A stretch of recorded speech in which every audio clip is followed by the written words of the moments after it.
Jake. Sarah's voice cracked barely above a whisper. I'm pregnant. The silence that followed wasn't empty. It was loaded with everything she'd built, everything she stood to lose, and the name of a man who'd already walked away. She slid the test across the desk with trembling fingers, not meeting his eyes. Jake Matthews stared at that little stick like it was a live grenade. Because in this company, it was. If this story already has your heart pounding, hit subscribe, drop your city in the comments, and let's see how far this story travels. Now, let's begin. The pregnancy test sat between them on Sarah Coleman's mahogany desk like a verdict. Not a medical result, a verdict. Jake Matthews had worked for Sarah for 6 years. He had sat across from her in 100 tense boardroom meetings. He had watched her dismantle hostile takeover attempts with the calm precision of a surgeon. He had seen her reduce arrogant men, twice her age, to silence with nothing but 3 sentences and a look. But he had never not once seen her hands shake. They were shaking now. Nobody else knows. She said, her voice stripped of the authority that usually lived there like furniture. Not HR, not legal, not my mother. She paused. Not Marcus. Jake didn't say anything. He was still looking at the test. He ended things 2 months ago, Sarah continued. Said he wasn't. She stopped, swallowed. He said he wasn't ready for the kind of life I was building. And I guess he meant that more literally than I understood at the time. Jake finally looked up. Does he know? I told him 3 days ago. Her jaw tightened. He told me he'd support whatever decision I made, financially. The word came out like she was spitting something sour from her mouth. He actually said the word financially, like I was a quarterly report he needed to balance. Sarah. I don't need sympathy, Jake. The old voice came back for just a second, CEO voice, armor-plated and efficient. Then it cracked again. I need a strategy. Jake had been a single father for 4 years. He knew what it meant to be handed a situation you didn't choose and told to figure it out anyway. He'd been standing in the cereal aisle of a grocery store when his wife Claire called to say the headaches had gotten worse and they needed to talk to the oncologist again. He'd been holding a box of Emma's favorite cereal, the one with the little marshmallow stars, when his entire life changed direction without signaling. Claire passed 14 months later. Emma was 3 years old. She didn't fully understand what gone meant yet. She just kept asking when Mommy was coming home from the hospital. He understood on a cellular level what it meant to stand in the middle of something enormous, with no map and no backup. So when he looked at Sarah Coleman, composed, brilliant, controlled Sarah, who had never once in 6 years asked him for anything personal, he didn't offer sympathy. He said, "Walk me through the clause." She blinked. What? The morality clause in your contract. Walk me through the exact language. Something shifted in her face. Not relief, more like recognition. Like she'd handed him a weapon, and he'd immediately started checking its weight. She pulled a folder from her desk drawer. She'd already printed it. Of course she had. The clause was a relic. That was the only word for it. Drummond & Cole had been founded in 1960 by 2 men who believed that the personal conduct of senior leadership was directly tied to the company's public reputation. In 1961, that language meant something specific. In the decades since, nobody had bothered to revise it because nobody had ever needed to. The clause existed the way old furniture exists. Background unnoticed until someone trips over it. Section 14, Paragraph C. Senior leadership is expected to maintain conduct consistent with the values and public image of Drummond & Cole. Any behavior deemed contrary to those values by a majority vote of the board may constitute grounds for review and termination. Deemed contrary to those values, Jake read aloud. That's deliberately vague. Deliberately, Sarah confirmed. Howard Drummond wrote it himself. His son told me that at a Christmas party 5 years ago. He thought it was charming. A little piece of his father's legacy. Her voice was flat. I smiled and said it was wonderful. How many board members would vote against you? Enough. She stood and walked to the window. Gerald Marsh has wanted my seat since I took it. He was furious when the board chose me over his candidate 3 years ago. Richard Hartwell does whatever Gerald tells him. Diane Cho would follow the majority. She turned back. If Gerald frames this as a values issue, which he absolutely will, I lose 4 votes minimum, possibly 5. That's enough. They'd actually do it. Jake. She looked at him with eyes that had gone very still. They've been looking for a reason since day one. I'm a woman under 40 who didn't come from old money and didn't go to the right schools. I have made this company 40% more profitable than it was when I took over. And there are still men in that boardroom who cannot fully accept that I belong in that chair. She sat back down. This isn't about the pregnancy. The pregnancy is just the door they've been waiting for someone to open. Jake set the folder down. When is the retreat? 10 days. And if you don't go, then I've already shown weakness. Gerald will read absence as confirmation. She folded her hands on the desk with the careful precision of someone trying to hold themselves together using geometry. I have to go. I have to be fully present and completely unassailable for 5 days. I have to be the CEO they cannot afford to lose. And the pregnancy is not visible yet. I'm 8 weeks, if I'm careful. Sarah. He said her name quietly. I need to ask you something, and I need you to answer honestly. She looked at him. Is there anyone else? Anyone on your side in that boardroom? The pause that followed was its own kind of answer. Then you need someone in your corner at that retreat, Jake said. Someone who knows what's actually happening. Someone the board knows is loyal to the company, not just to you. I can't ask you to. You're not asking, I'm offering. He leaned forward. I've been your senior operations director for 3 years. I attend the retreat anyway. What changes is that this time, I know what I'm actually there to protect. Sarah studied him for a long moment. The kind of look she gave contracts before signing, searching for the clause that cost her. Jake, you have Emma to think about. If this goes badly, I'll deal with it. His voice was calm. Emma needs her college fund more than she needs me to stay comfortable. Something in Sarah's face moved quick and almost hidden, like a curtain shifting in wind. She looked down at the folder. There's something else, she said. He waited. My apartment was broken into last Tuesday. She said it the way you say something you've been carrying alone, with the exhausted relief of finally setting it down. Nothing was taken, but my files were disturbed. My personal laptop was accessed, the lock screen had been dismissed. I have a passcode, Jake. Not even my assistant has it. The temperature in the room seemed to drop 2 degrees. Did you call the police? I filed a report. They said it looked like kids. Nothing stolen, no sign of forced entry on the windows. They think someone caught the door before it latched. She shook her head. But my assistant used my spare key to drop off packages last Monday. And Richard Hartwell had dinner with my building's property manager 2 weeks ago. I saw them at Carmine's. I thought it was a coincidence. Did you think that when you saw them, or did you decide that afterward? Sarah was quiet. Yeah, Jake said. That's what I thought. He called Mrs. Hernandez from the parking garage. His neighbor, 62 retired teacher, Emma's self-appointed second grandmother, answered on the second ring with the particular warmth of someone who had been expecting this call. She's fine, Mrs. Hernandez said before he could ask. We made empanadas. She burned hers on purpose because she said crispy ones taste better. She's wrong, but I let her think she's right. Jake exhaled. I might need to ask you a favor. The retreat is in 10 days. I might need you for 5 days instead of 3. For the CEO. He paused. For work.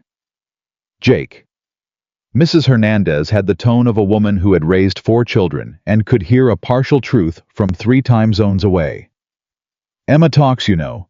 She says you look at your boss the way her friend Danny looks at the class hamster. I'm going to hang up now. With great admiration and a little fear, those were her words. Good night, Mrs. Hernandez. He heard her laughing as he ended the call. Back in the office.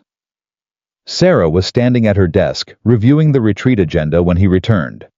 She'd recomposed herself in the 20 minutes he'd been gone, shoulders back, posture straight, reading glasses on.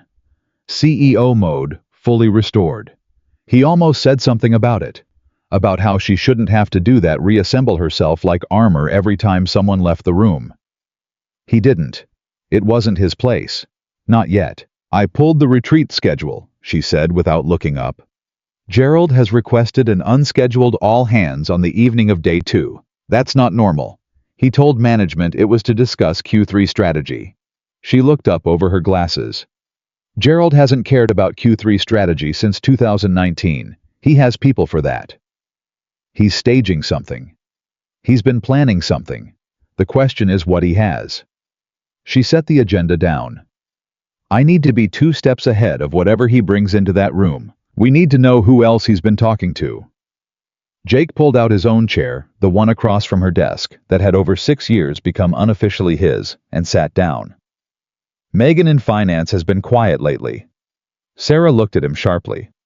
What do you mean? Megan Cho, not Diane. She's been pulling legacy account reports going back 3 years. I noticed it 2 weeks ago because she CC'd me on an access request by mistake. She apologized and said it was routine audit prep. He paused. But it wasn't audit season. Sarah took off her glasses, set them down very carefully. Richard Hartwell oversees 3 of those legacy accounts, she said. I know. If Megan found something, or if Richard found out she was looking. Jake let that land. Sarah stood up. Walk it to the window again. He'd noticed she did that when she was processing Use the Distance to Think. The city was lit up below her, indifferent and glittering. If Richard is embezzling, she said quietly, and if the board knows, or worse, if some of them are involved, then this isn't just about pushing me out. She turned. This is about clearing the field before someone looks too closely at the numbers. And you've been looking closely at the numbers. My Q3 review flagged 3 discrepancies in the Hartwell accounts. I told Diane Cho I was going to request a full audit. She pressed her fingers to her mouth. That was 8 days ago. And your apartment was broken into 6 days ago. The silence that followed had weight. Jake. Her voice was very quiet. I think I may have underestimated how serious this is. I think you may have too, he said. It wasn't unkind, it was honest. Which is why you're not going to that retreat alone. She looked at him for a long moment. The city hummed below. The clock on her desk ticked with the indifference of expensive machinery. If you come, she said carefully, people will talk, the board will notice, Gerald will look for angles. Let them look. He met her gaze. Sometimes the best way to protect someone is to make sure everyone in the room knows they're not alone. Something moved across her face again, faster this time, less hidden. She looked away first. You should go home, she said. Emma's waiting. He stood, collected his jacket from the back of the chair. At the door he stopped. Sarah. She looked up. You're not the first person to be handed something enormous and terrifying without warning. His voice was even, certain. And you're not as alone in this as it feels tonight. Okay. She didn't answer, but her hands still resting on the desk stopped shaking. He took that as enough, and he went home to his daughter. The retreat was 10 days away. Gerald Marsh was already making calls, and somewhere in the legacy accounts of Drummond and Cole, a number that should not exist was sitting quietly waiting to destroy someone. The only question was who it would destroy first. 10 days passed the way dangerous things always do, quietly and faster than you're ready for. Jake had told Emma he'd be gone for 5 days. She'd accepted this with the particular gravity of a 7-year-old who has already learned that some things can't be negotiated, only survived. She packed his bag herself, folded his shirts with crooked precision, tucked in a small drawing of the 2 of them she'd made at school, and then handed him his toiletry bag with the solemnity of a general sending a soldier to the front. You have to eat breakfast, she told him. Every day, not just coffee. I eat breakfast. Coffee is not breakfast, Dad. He crouched down to her level. I'll eat breakfast every day, I promise. She studied him with those eyes. Claire's eyes, dark and serious, and older than they should have been. Is your boss going to be okay? He went still. What makes you ask that? You get that face when something's wrong, and you only get that face about me or work. She tilted her head. Since I'm fine, it's work. 7 years old. He pulled her in and held her for a moment longer than usual. Mrs. Hernandez was already at the door, and Emma let herself be held for exactly 3 seconds before wiggling free with the dignity of someone who had places to be. "Go," she said, waving him off like a small empress. "I'll be here when you get back." He laughed. It was the realest laugh he'd had in 10 days. Then he got in the car, and the wait came back. Sarah was waiting at the corner of Michigan and Wacker, exactly where she'd said she'd be standing with a single rolling bag and her laptop case, and the expression of someone who had been running scenarios in their head since 3 in the morning. He could tell by the set of her jaw. He'd learned to read her the way sailors read weather, not from one cloud, but from the whole sky. She got in, buckled her seatbelt, and said, "Gerald added 2 names to the retreat attendee list this morning." "Who?" "Paul Vance, and a man named Driscoll. First name Martin. I don't recognize the name from any internal directory." She pulled up something on her phone. "He's listed as a strategic consultant. Gerald has never once brought outside consultants to a company retreat." Jake pulled into traffic. "What kind of consulting firm?" "That's the thing." She turned the phone toward him at a red light. "The firm's website is 4 pages. No client list, no case studies, no LinkedIn presence for any of the named partners. It was registered in Delaware 14 months ago. Shell company. Or a very new firm with very few clients." She put the phone away. "Either way, Gerald doesn't do anything without a reason. Driscoll is there for a reason." "To do what?" "To document something, or to witness something." Her voice was controlled, but her hand on her knee was pressed flat in the way she pressed things when she was keeping them from moving. "If Gerald is planning to make a formal move against me at the retreat, he'd want an outside party present. Someone who can later testify that proper procedure was followed." Jake let that sit for a mile. "We need to talk to Megan before the opening session," he said. "I texted her last night. She's driving up separately. She'll meet us in the East Corridor at 4 before the welcome dinner." Sarah hesitated. She texted back one word: careful. The car was quiet for a moment. "She's scared?" Jake said. "Yes," Sarah said. "Which means whatever she found is real." They drove in silence for a while. After that, the kind of silence that isn't uncomfortable, just full. The highway opened up past the city limits, and the sky went wide and gray and early October cold. And Jake found himself thinking about the drawing Emma had put in his bag. The 2 of them stick figures under a yellow sun, her handwriting labeling them, "Dad and me." He thought about Claire, and how she used to say that the bravest thing a person could do wasn't fight or run. It was stay present when everything in you wanted to disappear. I was still thinking about that when Sarah said quietly, "Can I ask you something personal?" "Sure." "How did you do it after Claire?" She wasn't looking at him. "How did you keep functioning? Because I feel like I can barely hold my own name in my head right now, and I haven't even lost anyone. She stopped. "I've just ended up somewhere I didn't plan to be." He thought about his answer for a full minute. Not because he didn't have one, but because he wanted to give her the real one, not the polished version. "The first month I didn't do it," he said. "I just faked it. I woke up and I went through the motions because Emma needed someone to go through the motions, and eventually, the motions started feeling real again." He glanced at her. "You're already doing that. You came into the office the morning after you found out, and you ran a 3-hour department review without blinking. I watched you." "That's not strength. That's avoidance." At the beginning they looked the same. "That's okay." She was quiet again.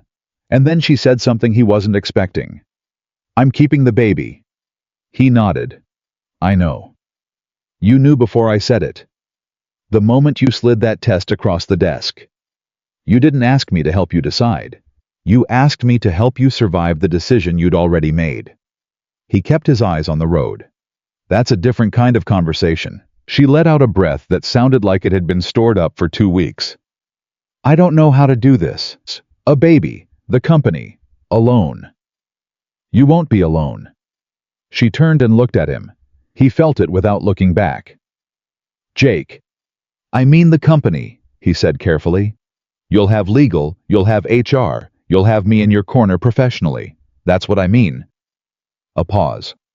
Right, she said. Of course. But neither of them said anything for another 6 miles after that. The resort was everything. A company retreat was supposed to be impressive enough to feel like a reward, structured enough to feel like work. People filtered into the lobby in clusters, badges, already on the practiced sociability of people who spend 40 hours a week together, but only tolerate each other in controlled doses. Jake scanned the room the moment they walked in. Habit. He logged faces the way his father used to log weather, pressure, direction, what it might mean tomorrow. Gerald Marsh was already there, glass in hand, laughing at something Paul Vance had said. He saw Sarah and the laugh didn't stop, but his eyes did. Just for a second. The kind of pause that says, I see you. I'm ready. Sarah saw it too. Jake felt her shoulder straighten beside him, not pulling away, just setting itself. Armor going on. Don't react, Jake said quietly, barely moving his lips. I never react, she said, smiling at someone across the lobby who'd waved. That's always been my problem. Gerald made his way over with the unhurried confidence of a man who believes the room belongs to him. He was 63, silver-haired, the kind of handsome that had curdled slightly into authority. He shook Jake's hand, first, always a tell with Gerald. He reduced people by greeting the less powerful one as though they were equivalent. Jake, good to have you here. Then turning. Sarah, you look well. I am well, Gerald. How's the family? Wonderful. His smile was perfectly calibrated. My daughter just made partner at Hendricks & Brook. We're very proud. As you should be. Sarah's smile matched his degree for degree. You'll have to pass along congratulations. I will. His eyes moved over her once brief, practiced assessing. Big week. Lot to discuss. Looking forward to it, Sarah said. Gerald held eye contact for one beat longer than was comfortable. Then he nodded and drifted back toward Vance. The moment he was out of earshot, Jake said, he looked at you like he was already counting votes. He's been counting votes for 3 years. Her voice was steady. Let him count. He might be in for a surprise. But her hand, when it dropped to her side, was trembling again. Just slightly. Just enough that only someone paying attention would see it. Jake pretended not to. That was its own kind of grace. Megan was already in the east corridor when they got there at 4, standing close to the wall. Arms crossed, holding a coffee she hadn't touched. She was 31, sharp-eyed, the kind of person who missed nothing and said less than half of what she knew. Jake had always liked her for exactly that reason. She looked at them both and got straight to it. I've been pulling the Hartwell accounts for 8 weeks, she said. I found it 6 weeks ago. I've been building documentation since then because I didn't want to come to anyone without something solid. She looked at Sarah directly. It's not small. We're talking redirected funds across 7 accounts over a period of 4 years. Different amounts, different timing, always just under the audit threshold. Sarah didn't move. How much total? Megan said the number. Jake heard Sarah exhale a very controlled, very quiet sound, like pressure releasing from a valve. Does anyone else know you've been pulling these reports? He asked.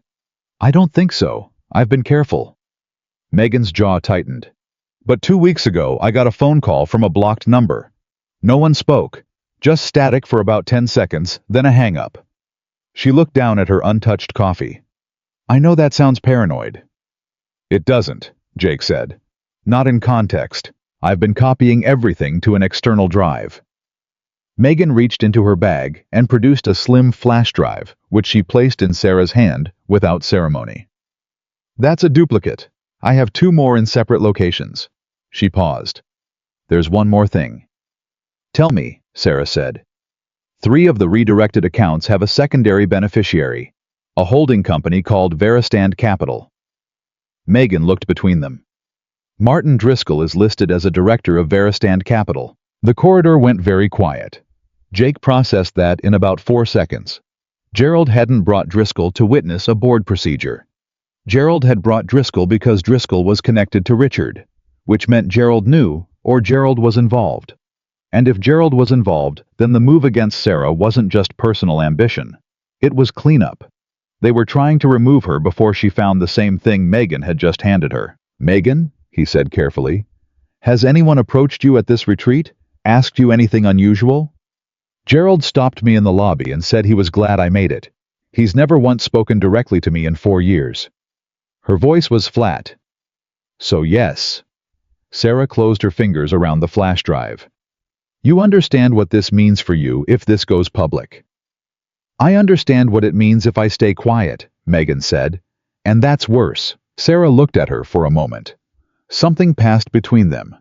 Woman to woman, the particular solidarity of people who understand what it costs to keep standing when every structural force in the room is telling you to sit down. Thank you, Sarah said simply. Megan nodded once. Don't waste it. She walked away without looking back. Jake watched her go and thought that woman is braver than she looks. Then he turned to Sarah. She was already opening her laptop. We need to get this to someone outside the company, she said, before the all-hands tomorrow night. Your SEC contact. David Reeves. He's a mentor. He's been in federal securities enforcement for 20 years. If I send him the documentation tonight with the Veristand connection, he can at least flag it internally. She was typing as she talked. It won't stop the board meeting tomorrow, but it means they won't be able to quietly bury this once they've removed me, and if they make their move before you can get it out. She stopped typing, looked at him. Then we need the conversation recorded, she said. The all-hands tomorrow is a company meeting, depending on state law. Illinois is a one-party consent state, she said. One person in the room needs to consent to the recording. That person can be a participant. That person being you. Or you, she said. Someone in that room who knows what they're listening for. Jake nodded slowly. He turned the idea over, looked at it from every angle. It was risky not legally but professionally. If Gerald found out before anything was on record, it would become the story. The loyalty question. The betrayal narrative. But if Gerald made his move and nothing was documented, I'll do it, Jake said. Sarah looked at him. And for just a moment, the armor wasn't there. Just her exhausted 8 weeks pregnant carrying something enormous in both senses of the word, doing it anyway. Jake, she said quietly, if this costs you, it won't. He said it with more certainty than he fully felt. That was also he'd learned part of the job. Send the files to Reeves tonight. I'll handle tomorrow. She held his gaze for 3 seconds. Then she looked back at the laptop. Go eat something, she said. We have a welcome dinner in 40 minutes, and you need to look like nothing's wrong. He stood. I can do that. I know you can. And then without looking up, you're very good at looking like nothing's wrong when everything is. He wasn't sure if that was a compliment. But he thought about it for a long time after he left the corridor. The welcome dinner was 90 minutes of watching Gerald Marsh work a room and knowing exactly what he was working toward. Driscoll sat at the far table quiet and observant, the kind of man who collected information the way other people collected receipts. Paul Vance laughed too loudly at Gerald's jokes. Diane Cho kept glancing at Sarah with an expression Jake couldn't fully decode, not hostility exactly. Something more like guilt. That was interesting. Sarah was flawless. She talked about Q4 projections with the energy of someone who had been sleeping perfectly and eating 3 meals a day. She laughed at the right moments. She asked Gerald's deputy about his son's baseball team and remembered the kid's name. She was magnificent, and Jake knew it was costing her something she couldn't get back. He watched her from across the room and thought about Emma's drawing. The two of them under the yellow sun. Dad and me. I thought nobody should have to perform this hard just to keep what they've already earned. He thought when this is over, something is going to have to change. He wasn't sure yet what he meant by that. He was pretty sure he did, though. At 11:15 his phone buzzed with a text from an unknown number. 3 words. Stop digging. Now. He looked at it for a long moment. Then he took a screenshot, sent it to Sarah, and put his phone back in his pocket. His hands were steady. He made sure of it. The all-hands meeting was 17 hours away, and someone already knew they weren't just there for Q3 strategy. He didn't sleep. He lay on top of the hotel bed covers fully dressed, staring at the ceiling with his phone on his chest, and ran through every possible version of tomorrow until they blurred together into something he couldn't separate anymore. The text message sat in his screenshots like a splinter. Stop digging. Now. 3 words. No punctuation on the last one. That missing period bothered him more than it should have. It felt less like a warning and more like an interruption. Like whoever sent it had started to say more and decided against it. At 1:17 in the morning, Sarah texted him. David Reeves confirmed receipt. He's flagging it internally tonight. He said, and I'm quoting exactly, "Don't let anyone in that room know you've sent this." Jake typed back, "Someone already knows we're digging." Got a warning text at 11:15. Unknown number. Screenshot sent to your email. 3 dots appeared. Disappeared. Appeared again. I got one too. Mine said, "Leave before morning. This is your only warning." He sat up. He called her. She picked up on the first ring. "Why didn't you lead with that?" he said. "Because I needed 60 seconds to decide whether to tell you." Sarah. I know. Her voice was tight, controlled the way things get when controlling is the only tool you have left. "I'm not leaving. I want that on record. Nobody's asking you to leave. Whoever sent that text is." She exhaled. "They know about the files, Jake. Either someone saw Megan hand me the drive, or they've been watching her pull those reports and they followed the chain to us. Or Driscoll does surveillance work, and Gerald had us flagged the moment we arrived," Jake said. "Which would explain why he looked at you that way in the lobby." A silence. Then, "He wasn't counting votes. He was checking whether we already knew." "Yeah. So what do we do?" Jake thought about Emma's drawing again. He didn't know why it kept coming back to him, maybe because it was the simplest true thing he had right now. 2 people under a yellow sun. Everything accounted for. Everyone where they were supposed to be. "We don't run," he said. "Running confirms whatever story they're building. We show up tomorrow, we act like the text messages never happened, and we let Gerald make his move on his timetable while we control what happens after. And if his move involves Driscoll doing something I can't contain in that room, then we document that too." He stood up, moved to the window without thinking. The lake was black and flat in the dark. "I'm going to need you to trust me tomorrow. Completely. Whatever I signal, go with it." "I trust you," she said, simply, without the qualifications she usually wrapped around vulnerable statements. He felt that land somewhere specific. "Get some sleep," he said. "You first." And she hung up. He didn't sleep. But he did eat the granola bar he found in his laptop bag because he'd promised Emma breakfast every day, and this was close enough. The morning session opened at 8:30 in the main conference room. 18 people around an oval table, coffee, going cold in ceramic cups. A presentation on Q3 metrics that everyone pretended to care about while actually performing a different kind of assessment entirely. Jake sat 3 seats from Sarah. Close enough to signal. Far enough to look neutral. Gerald was relaxed.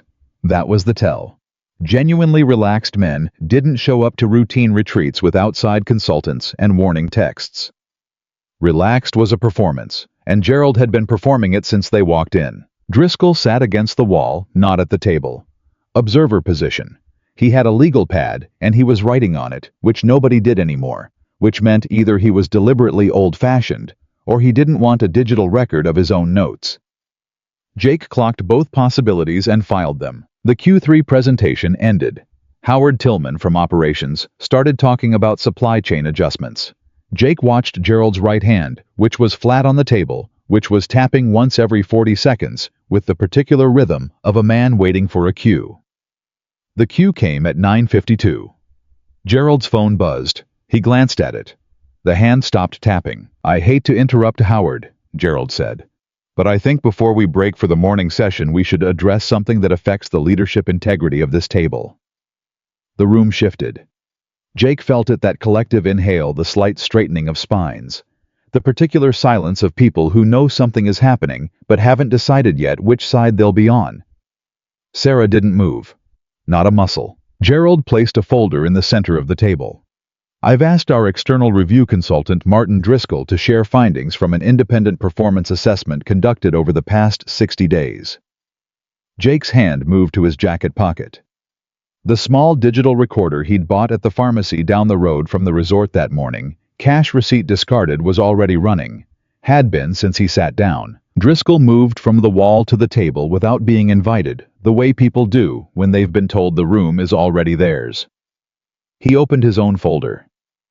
The assessment focused on decision-making patterns, stakeholder communication, and emotional consistency in senior leadership. Specifically, he glanced at Sarah without inflection, at the CEO level. "This is irregular," said Tom Ashby from legal, frowning. "An external assessment of the CEO requires board vote and notification. There's a process." "The assessment was authorized under the board's executive review provision," Gerald said smoothly. "Section 9, which allows for independent review when 3 or more board members have documented concerns." "Documented how?" Tom pressed. "When was this voted?" "The documentation and vote occurred at a private board session 3 weeks ago." Gerald looked directly at Tom.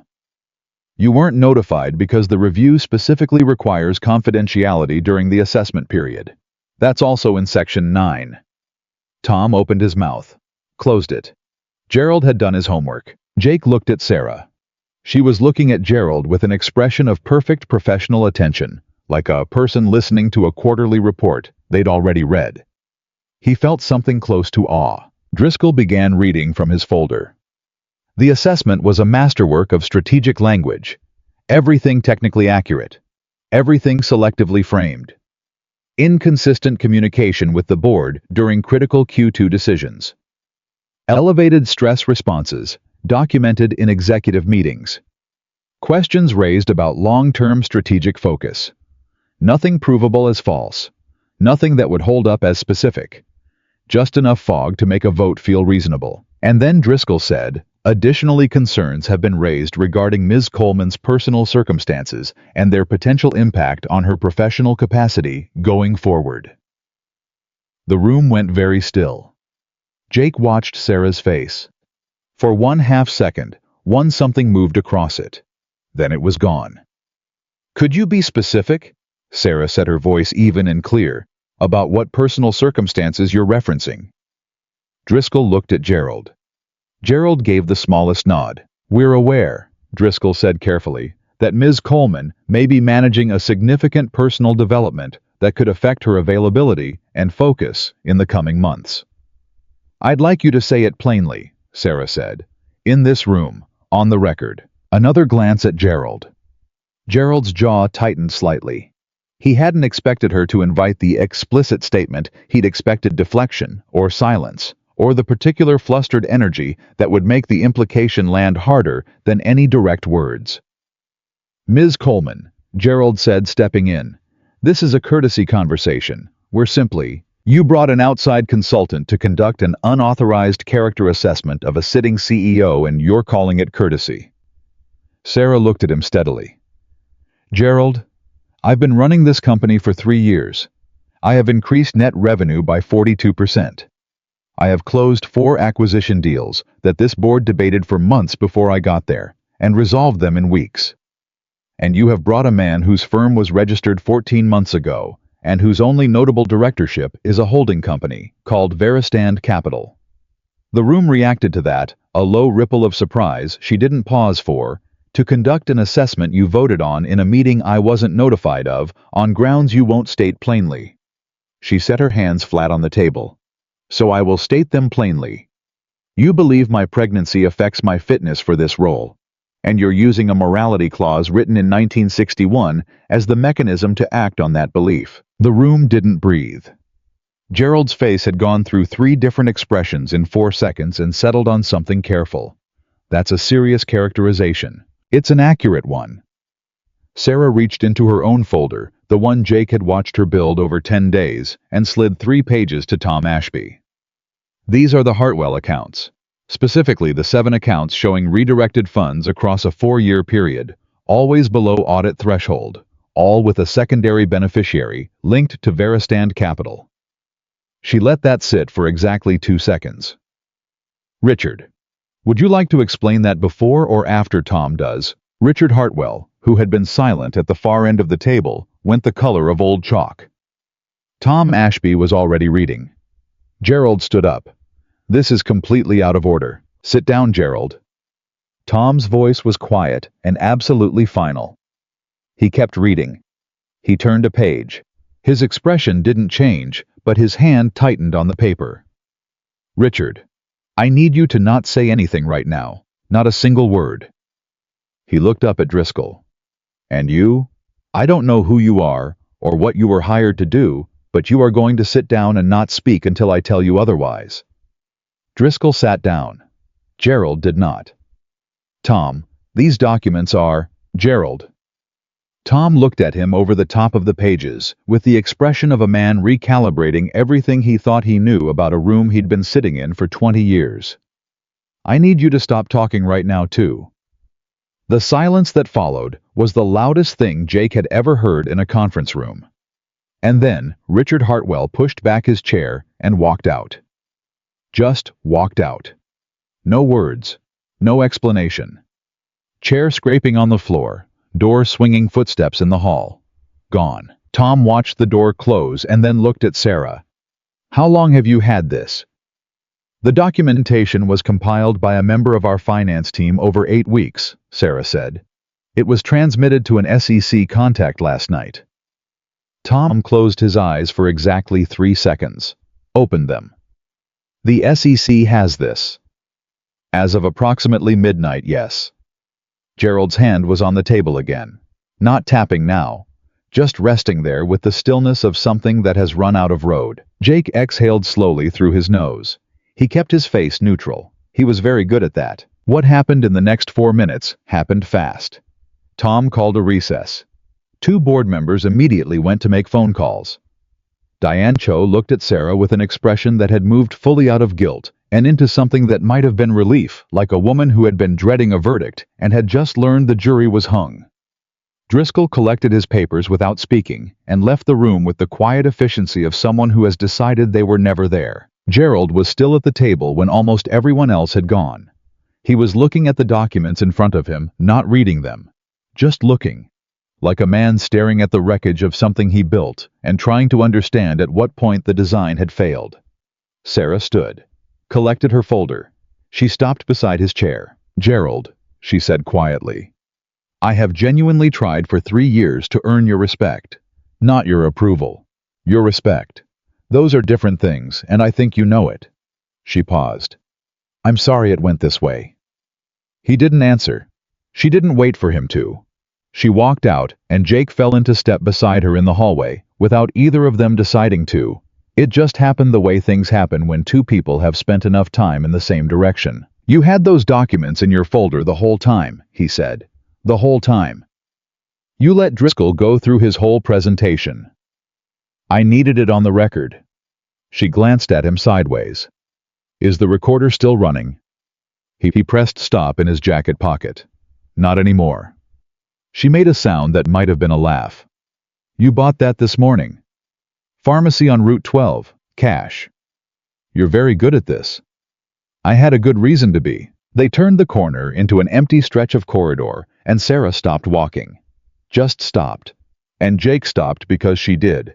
And for a moment, neither of them said anything, and the adrenaline that had been holding the morning together started to release in the specific way it does when the crisis is over and the body realizes it has been doing something unsustainable. Her hand went to her face.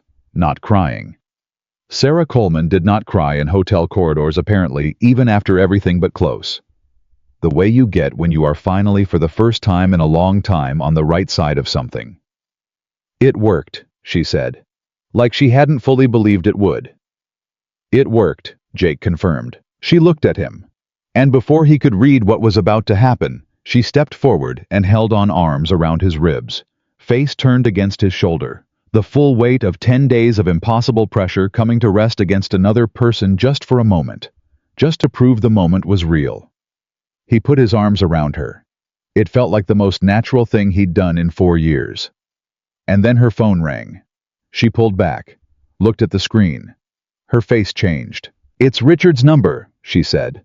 Jake's every instinct fired at once. "Don't," she answered it. "Sarah Coleman." Her voice was professional before she even finished saying it. And then her face changed again, differently this time. Not fear. Something harder than fear. She put the call on speaker. Richard Hartwell's voice came through slightly unsteady, from somewhere that echoed like a parking structure. "You think you won. You need to understand something. Driscoll doesn't work for Gerald. Gerald works for Driscoll. And Driscoll doesn't care about your job or your pregnancy or your little flash drive." His voice dropped. "He cares about what's on the servers. And you do not want to know what happens to people who've seen what's on those servers." The call ended. Sarah looked at Jake. Jake looked at Sarah. "We need to leave," he said. "Right now, tonight, before morning." For once she didn't argue. They were in the car in 11 minutes. Jake had gone to his room, grabbed his bag without unpacking it. He'd never fully unpacked it, some instinct keeping him ready, and was in the lobby before Sarah got there. She appeared with her rolling bag and laptop case, and the specific expression of a person who has made a decision and is not revisiting it. No hesitation. No looking back toward the conference room. Just forward. "Megan," Jake said the moment she reached him. "Already texted her. She's leaving separately, different route, different timing." Sarah kept her voice low. "She has her copies. Whatever happens to ours, hers exist." "Good." He took her rolling bag without asking. She let him. "My car's in the east lot. We go out the side exit, not the lobby." "There are cameras on the side exit. There are cameras everywhere. The question is, who's watching them in real time, and who has to pull the footage later?" He moved toward the corridor. "Let's make them pull footage." She followed him without a word. That was the thing about Sarah in a crisis. All the excess burned away. No performance, no armor, no careful management of how she was perceived. Just clear eyes and fast decisions, and a kind of focused calm that he suspected was the truest version of her, the one that existed underneath everything else she'd built. They made the side exit in 4 minutes. The night air hit them cold and sharp and real. Jake put both bags in the trunk. Got in. Sarah was already buckled. He pulled out of the lot with the headlights off for the first 30 seconds, long enough to clear the resort's immediate sightline, then flicked them on and found the highway. Neither of them spoke for the first 5 miles. The road was nearly empty, just occasional headlights coming the other direction, and the silence had the quality of a held breath finally released. Then Sarah said, "Driscoll doesn't work for Gerald. Gerald works for Driscoll." "I've been thinking about that since the second he said it." If that's true, then everything we understood about the power structure is backward. She turned the words over carefully, the way she handled anything structural, looking for where the weight was actually sitting. Gerald isn't the architect, he's the front. Driscoll is the one with the real interest in those accounts. "Which means Veristand Capital is bigger than we thought," Jake said. "Megan found the financial thread, but we don't know what's on the servers Richard mentioned. Company servers or something else. I don't know. And I don't want to find out by staying in that resort." He checked the mirror. The road behind them was empty. "I'm going to call David Reeves. Not text. Call. It's almost midnight." "I know." He handed her his phone. "It's in my contacts under David R. Put it on speaker." She found it. Dialed. It rang 4 times, and then a man's voice answered, low alert, the voice of someone who had been half awake waiting for exactly this kind of call for 20 years. "Jake Matthews," the voice said. It wasn't a question. "David, I'm with Sarah Coleman. We've left the resort. There's a development you need to know about." "I'm listening." Jake kept his eyes on the road while Sarah walked Reeves through Richard's call. The exact words, the exact tone, the reference to servers. Reeves listened without interrupting, which was the mark of someone who already knew how to separate signal from noise. When she finished, Reeves was quiet for 4 seconds. "The server reference changes the scope," he said. "If there's a secondary data component, records beyond the financial accounts, we may be looking at something that runs parallel to the embezzlement rather than downstream of it." "Meaning what?" Sarah asked. "Meaning the money might not be the primary offense. It might be the secondary one." Another pause. I'm going to need you both to write formal statements tonight. Whatever you remember in order as specific as you can make it. Email them to the address I'm about to give you. It's a secure intake channel, not my regular email. Don't use your company accounts. Understood. And Sarah. His voice shifted slightly, still professional, but with the weight of someone who had watched things go wrong enough times to know where the edges were. You did the right thing sending those files last night. What you did in that room today required serious courage. I want you to know I take this seriously. She looked straight ahead at the highway. Thank you, David. Don't thank me yet. Go write those statements. He hung up. The car was quiet again. Jake's hands were steady on the wheel. He was running calculations he didn't say out loud. Distance, remaining time of night, what needed to happen in what order when they got back. The statements. Emma. Whether Mrs. Hernandez needed a heads up that things had escalated. Whether Tom Ashby had reached a lawyer yet. Whether Megan was safely on the road. Sarah broke the quiet first. What are you thinking about? Emma, he said. Honest. She looked at him. Is she okay? She's fine. She's with my neighbor. He exhaled. I was just thinking about something she said before I left. That I get a face when something's wrong. She figured out it was work before I said anything. He shook his head slightly. 7 years old. She sounds extraordinary. She's her mother's daughter, and somehow also entirely her own person. I don't know how that happened so fast. He glanced over. How are you feeling physically? I'm fine, Sarah. She paused. I'm tired. And my stomach has been doing things it does in the morning, except apparently it didn't get the memo that it's midnight. A beat. But I'm fine. There's a gas station in about 8 miles. We can stop. You don't have to. I know I don't have to. He said it simply without weight. We're stopping. She was quiet for a moment, and then quietly, Jake. Back there when I... She stopped. You don't have to explain anything, he said. I held on to you in a hotel corridor. You've been holding something enormous alone for 10 days. You were allowed 1 minute of not doing that. His voice was even. It doesn't require an explanation or an apology. She looked out the window. He could see the reflection of her face in the dark glass, not CEO composed, not armored. Just a 38-year-old woman figuring out what she was allowed to feel. I don't usually, she started. I know.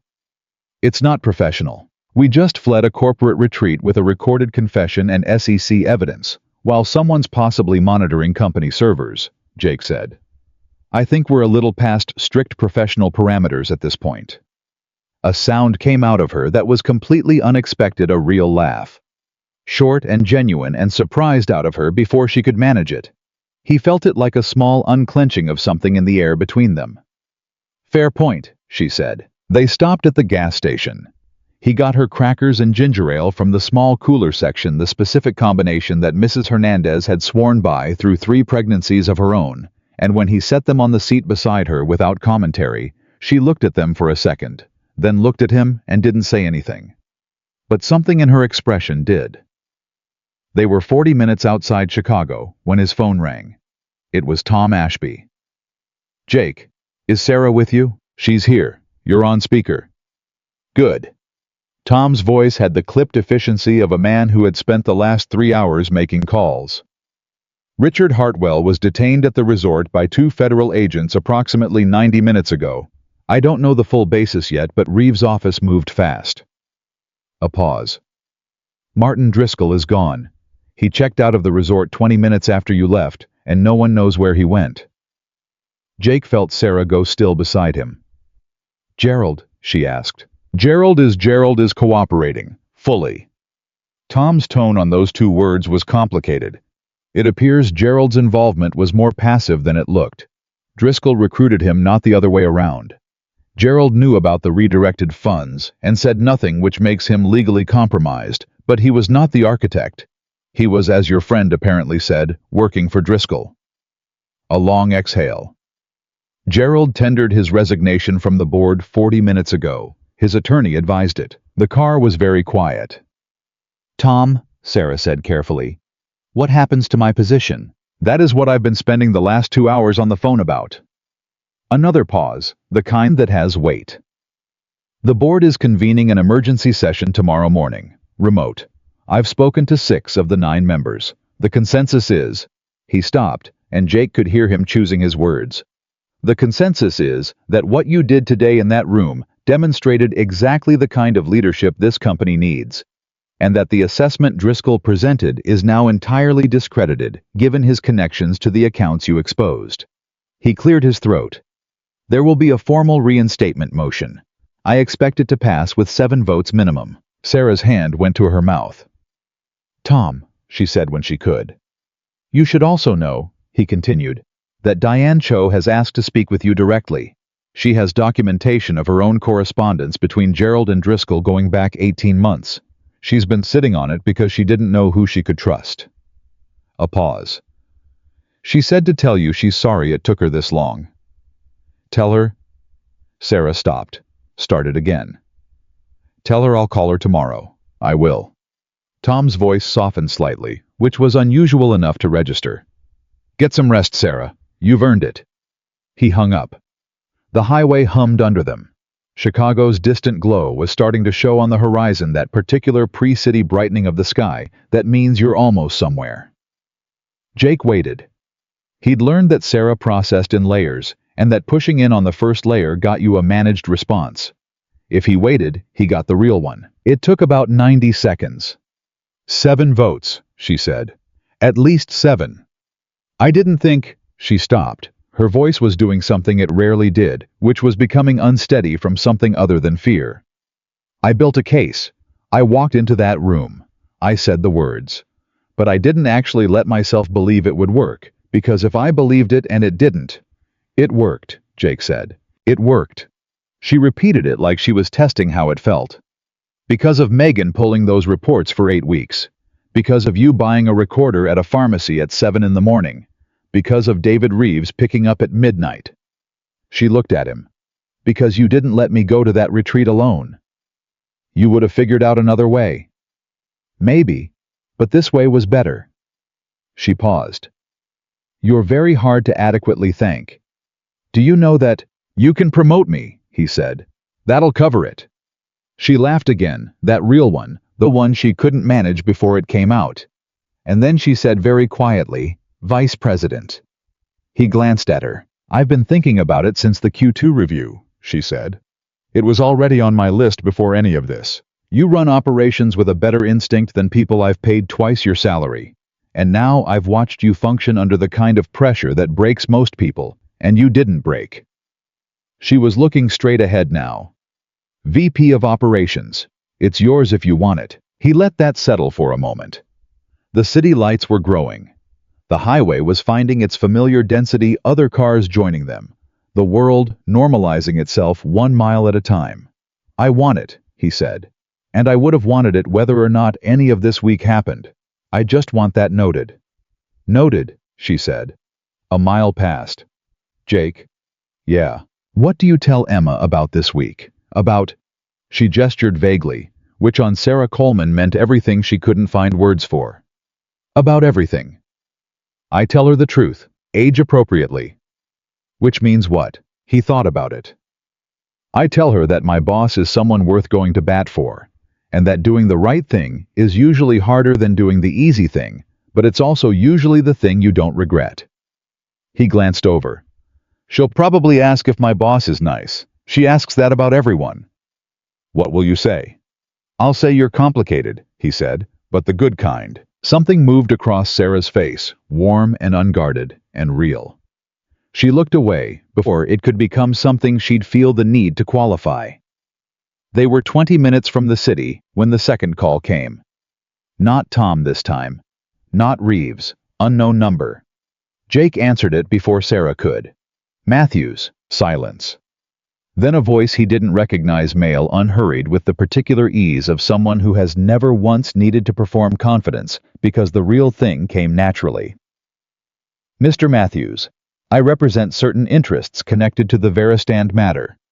I think you understand that tonight's events don't fully close the loop on what's been set in motion. Jake's grip on the wheel tightened. I think you should call my attorney. I think you should understand that the files your SEC contact received are the visible part of something considerably larger. A pause. Mr. Driscoll is not the top of this structure. He is also, like Mr. Gerald, a middle layer. There are people above him who are going to want to know how far this goes before they decide how to respond. Then they should speak with the SEC, Jake said. They'll speak with whoever they choose. The voice didn't change at all. No heat, no urgency. That was the most frightening thing about it. Enjoy your drive back to the city, Mr. Matthews. Congratulate Ms. Coleman on her reinstatement. A beat. And tell her to think carefully about how much further she wants to push this. The call ended. Jake put the phone down. Sarah was looking at him. She'd heard every word. Driscoll isn't the top, she said. No.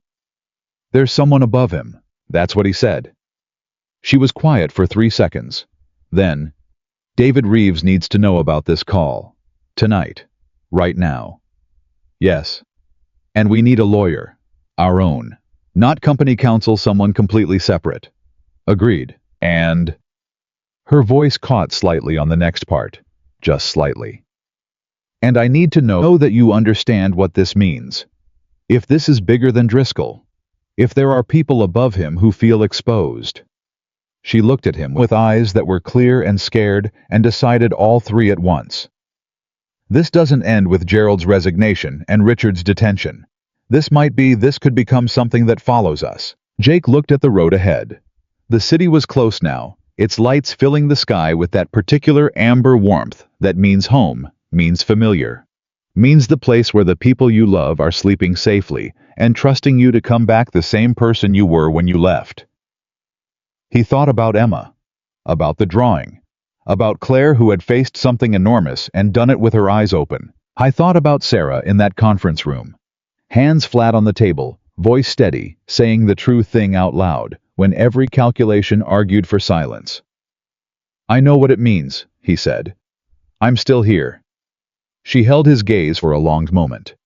Then she reached forward and dialed David Reeves again, and the city came up around them, lit and vast, and entirely indifferent to whether they were ready, which they weren't, not fully, not yet, but they were moving toward it together, and that was the thing that couldn't be undone.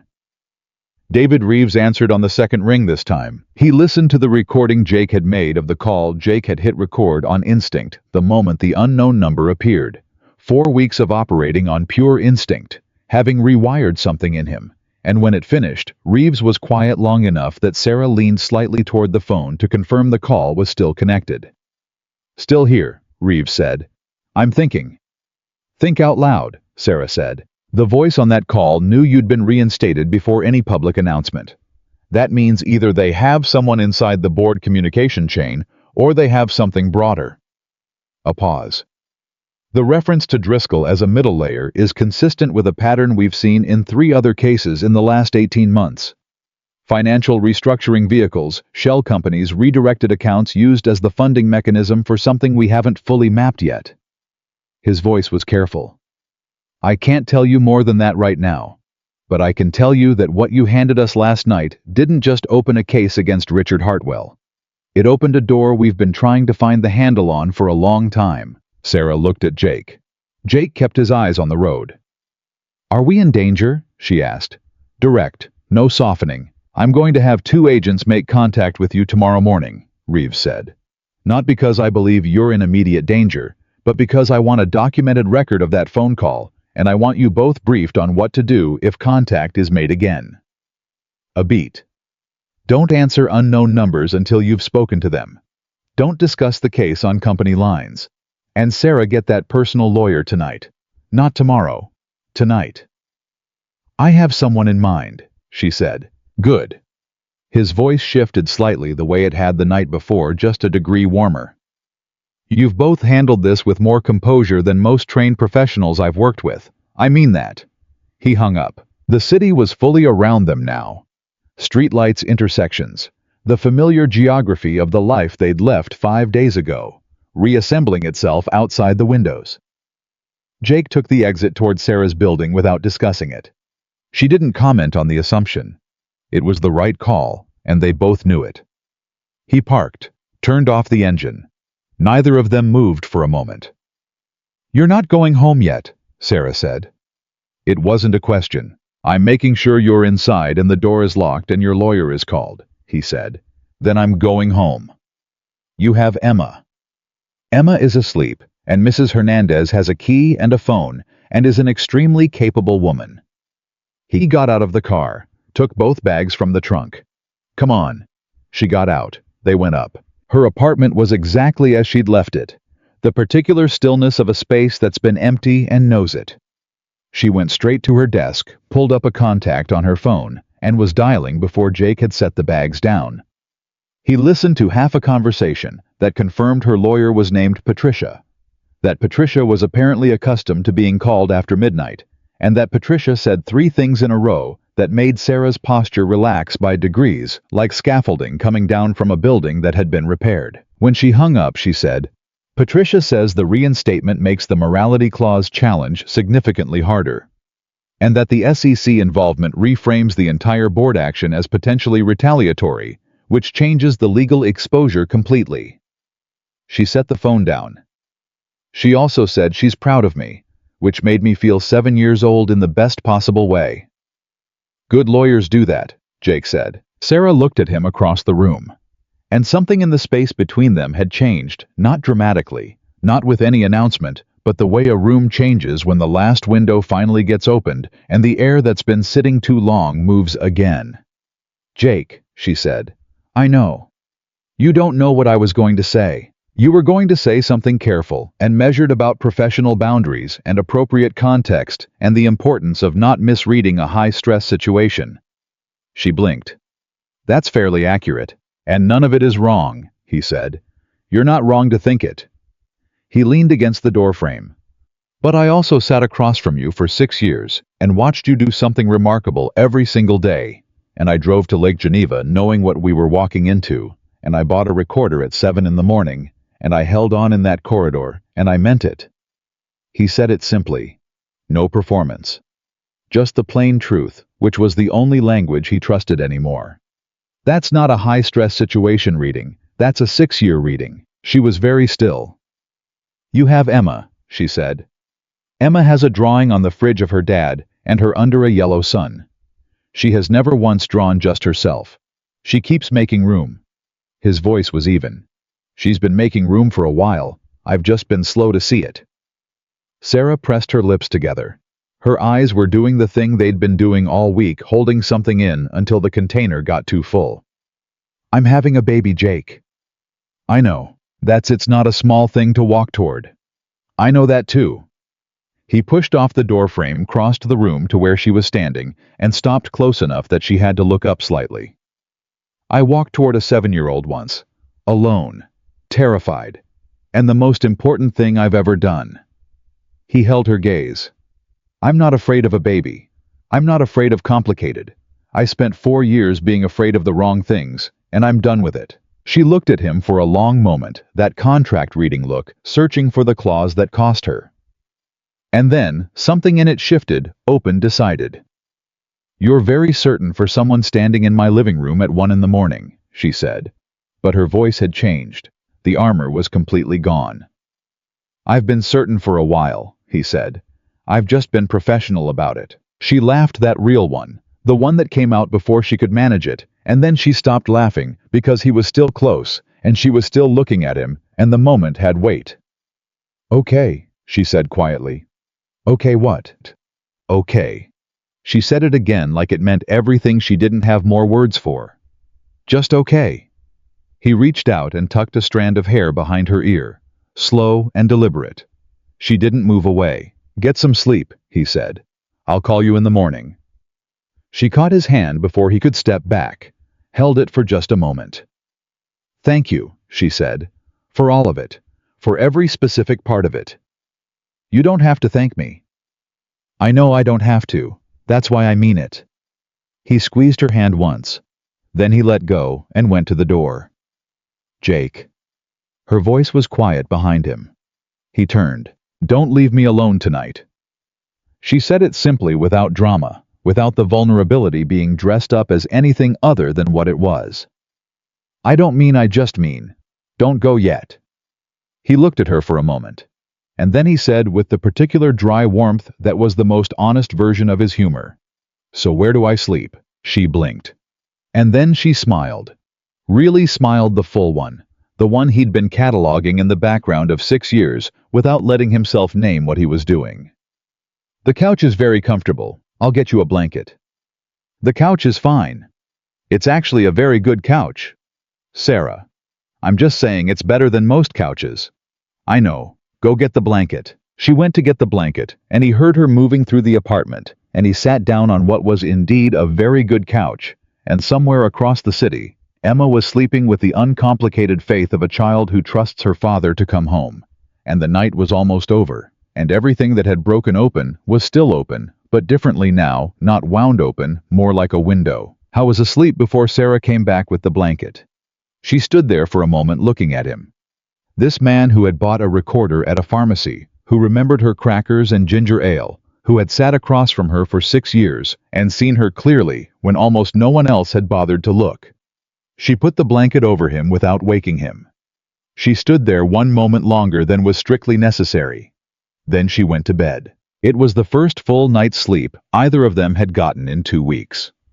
The board meeting was 8 days later. Remote session, 9 members, Tom Ashby presiding in Gerald's absence. The reinstatement motion passed 8-1. The one dissenting vote was Paul Vance, whose attorney had advised him to abstain, which meant he'd ignored his attorney, which was Sarah thought very on brand for Paul Vance. She accepted the reinstatement with 3 sentences. Thanked the board for their confidence. Outlined her immediate priorities for Q4. Said she looked forward to rebuilding trust through consistent results. No mention of what it had cost. No performance of what she'd survived. Just forward. Tom called her afterward. You were very gracious, he said with the slightly surprised tone of a man who had expected something more pointed. I was strategic, she corrected. Gracious and strategic looked the same today. He laughed the short, genuine laugh of someone who had underestimated her and was finally comfortable admitting it. Richard has formally cooperated with the SEC. The Veristan structure goes further than we knew. Reeves's team is following threads into at least 2 other firms. A pause. Driscoll hasn't been located yet, but Reeves says his ability to operate is significantly limited now that the structure is exposed. I want to know when he's found, she said.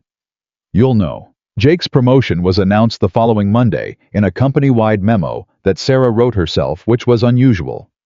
VP announcements typically went through HR communications, but she wrote it herself because she wanted the specific language to be right. She said that Jake Matthews had demonstrated over 6 years the rare combination of operational excellence and personal integrity that companies talk about in mission statements and rarely actually find. She said the promotion was overdue. She said Drummond and Cole was better for having him. He read it at his desk and then walked to her office and stood in the doorway. You didn't have to write it yourself, he said. I know. The part about personal integrity is going to generate questions from people who noticed we came back from the retreat together. Let them generate questions, she said. The answers are good ones. He looked at her for a moment. Are you going to tell the board about the baby? I already did. She met his gaze steadily. Yesterday. Full board. Tom first, then the rest. She paused. I told them I was 12 weeks along, that my legal counsel had reviewed the morality clause and found it entirely unenforceable under current Illinois family law, and that I intended to continue serving as CEO through my pregnancy and after, with appropriate support structures in place. A beat. Nobody objected. Paul Vance looked like he wanted to, but Tom told him he could take his concern up with the legal team, and Paul decided he didn't have a concern after all. Jake's mouth curved. How did it feel saying it in that room? Terrifying, she said. And then fine. And then honestly, good. She tilted her head. Like something I'd been carrying at an angle finally got put down right. He nodded. He knew that feeling. Emma met Sarah on a Saturday, 3 weeks after the retreat, at a soccer game that Jake had mentioned in passing on a Tuesday and then never followed up on, and Sarah had shown up anyway. just appeared at the edge of the field in a coat that was slightly too nice for a youth soccer sideline, holding a coffee and looking slightly uncertain in a way Jake had almost never seen on her before. Emma spotted her first. She tugged Jake's sleeve during halftime. "Is that her?" "Yeah. She looks nervous." "She is a little bit." Emma considered this with the seriousness she applied to most things. "She doesn't need to be nervous. We're not scary." "No," Jake agreed. "We're not."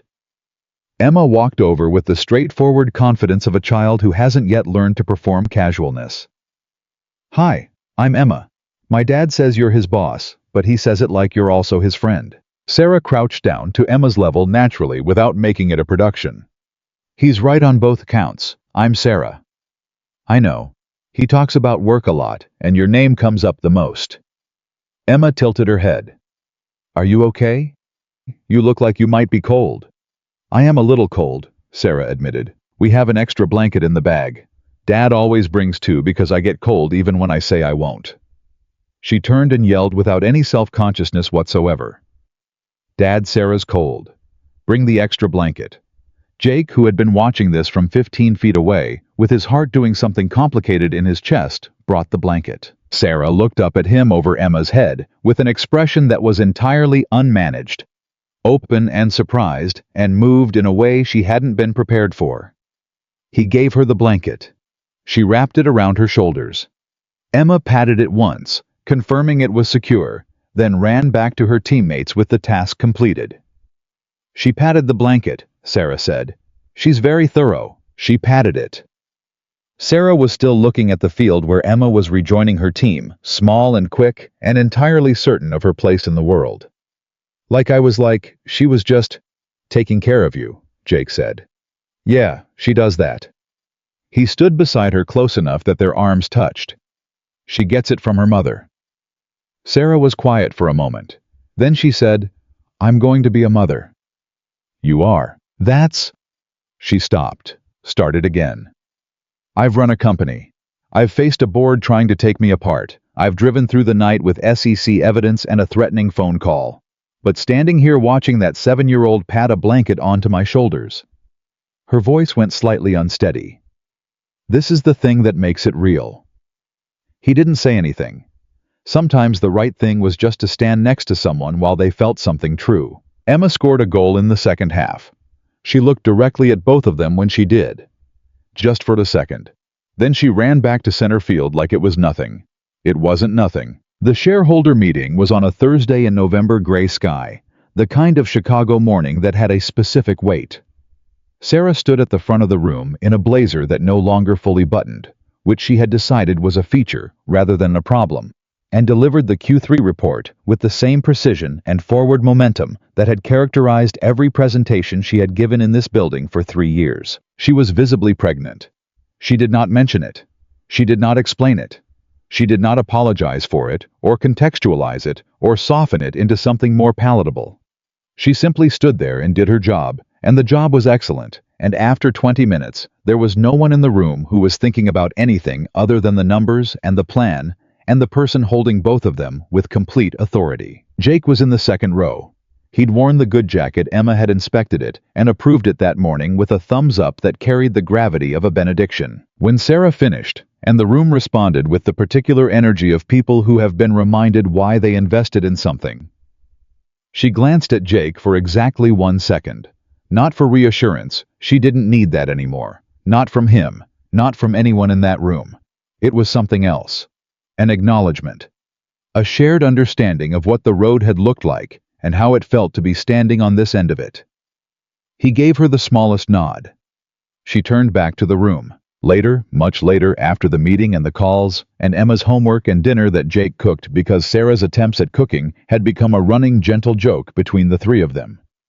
They were sitting in Sarah's living room on the very good couch, and Emma was asleep in the guest room that had gradually, without formal discussion, become her room, and the city was doing what cities do at 10 o'clock on a Thursday, being loud and indifferent and alive, and Jake said, "I have something for you." Sarah looked up from the report she was reviewing. He reached into his jacket pocket and put something on the couch cushion between them. Small. A ring box. Simple and dark blue and entirely serious. She looked at it, looked at him. Emma helped me pick it, he said. She has strong opinions about jewelry. She said it had to have something blue because you wore a blue scarf the first time you met her, and she decided it was your best color. Sarah's hand went to her mouth. I know the timing is complicated, Jake said. I know we're 3 months into something that started as professional and got complicated fast. I know you're having a baby and running a company and dealing with an SEC investigation that isn't fully resolved. He was looking at her steadily. I know all of that, and I'm asking anyway. Because I have watched you for 6 years, and I have driven through the night with you, and I have stood next to you in every version of hard, and I am completely certain. She was looking at the box, and then at him, and then at the box. You talked to Emma, she said. Her voice was unsteady. She said yes before I finished asking. His mouth curved. She also said I should have asked sooner, and that she's going to tell the baby about it when it's old enough. Sarah laughed, the real one, the helpless one. And then she was crying slightly, and laughing at the same time, which she would later tell him was entirely his fault for involving Emma in the question. She reached out and opened the box. The ring was simple and exactly right, with a small blue stone that was not pretentious and not understated, and was in fact completely her. Emma has good taste, she said.